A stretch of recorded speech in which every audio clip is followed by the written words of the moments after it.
বিসমিল্লাহির রহমানির রহিম। পরম করুণাময় মহান আল্লাহর নামে শুরু করছি। অনারেবল ইসলাম প্রিয় তৌহিদি ভাই ও বোনেরা, আসসালামু আলাইকুম। বিশ্বের যে প্রান্ত থেকে আমার বাংলা কোরআন পাঠ অনুষ্ঠানটি শুনছেন, ডিজিটাল বায়োকেমিক মেডিকেল সায়েন্স হসপিটালের পক্ষ থেকে ডক্টরস টক টিভি 100K চ্যানেলের সকল দর্শক শ্রোতাদেরকে জানাচ্ছি আন্তরিক অভিনন্দন। আজ আমি পাঠ করব সূরা মারইয়াম আয়াত 51 থেকে 60 পর্যন্ত। আয়াত 51। হে নবী, আপনি এ কিতাবে মুসার ঘটনা মনে করুন। অবশ্যই সে ছিল এক নিষ্ঠ বান্দা, সে ছিল রাসূল নবী। আয়াত 52। আমার কথা শোনার জন্যে আমি তাকে তুর পাহাড়ের ডান দিকে থেকে ডাক দিলাম এবং তাকে আমি গোপন তথ্য সমৃদ্ধ কথা বলার জন্যে আমার নিকটবর্তী করলাম। আয়াত 53। আমি আমার নিজ অনুগ্রহে তার ভাই হারুনকে নবী বানিয়ে তাকে তার সাহায্যকারী হিসেবে দান করলাম। আয়াত 54। হে নবী, এই কিতাবে তুমি ইসমাইলের কথাও স্মরণ করো। নিশ্চয়ই সে ছিল যথার্থ প্রতিশ্রুতি পালনকারী, আর সে ছিল রাসূল ও নবী। আয়াত 55। সে তার পরিবার পরিজনদের নামাজ প্রতিষ্ঠা করা ও যাকাত আদায় করার আদেশ দিত।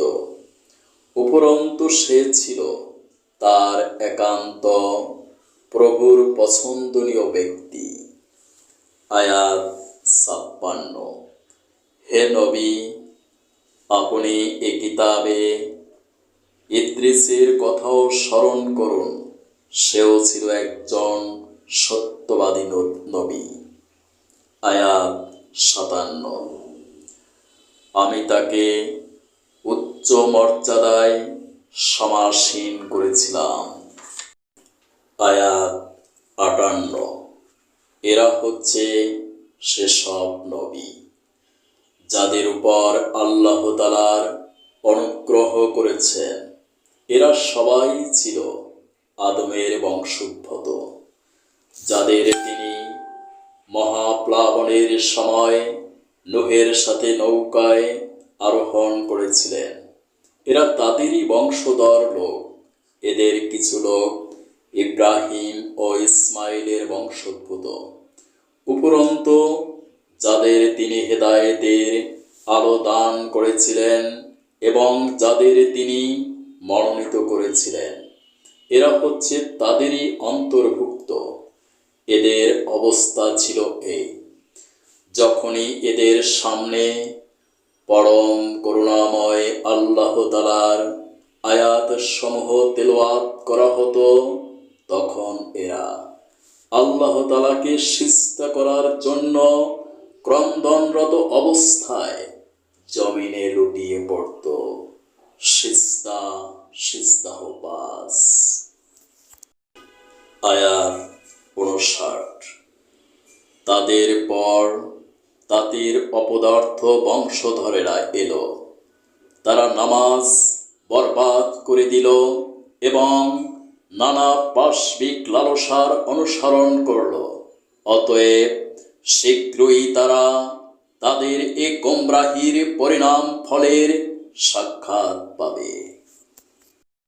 আয়াত 60। কিন্তু যারা তাওবা করেছে, ঈমান এনেছে এবং নেক কাজ করেছে, তাদের কথা আলাদা। তারা তো বেহেশতে প্রবেশ করবে, সেদিন তাদের উপর কোনো রকম অত্যাচার করা হবে না। সাবধান হও বিশ্ববাসী, এ Quran supreme power of the universe, বিশ্ব ব্রহ্মাণ্ডের স্রষ্টা মহান আল্লাহ তাআলার পক্ষ থেকে অবতীর্ণ, তাতে বিন্দুমাত্র সন্দেহের অবকাশ নাই। কোরআনের ভাষ্য অনুযায়ী অবশ্যই একদিন এই পৃথিবীর পরিসমাপ্তি ঘটবে, কিয়ামত সংঘটিত হবে।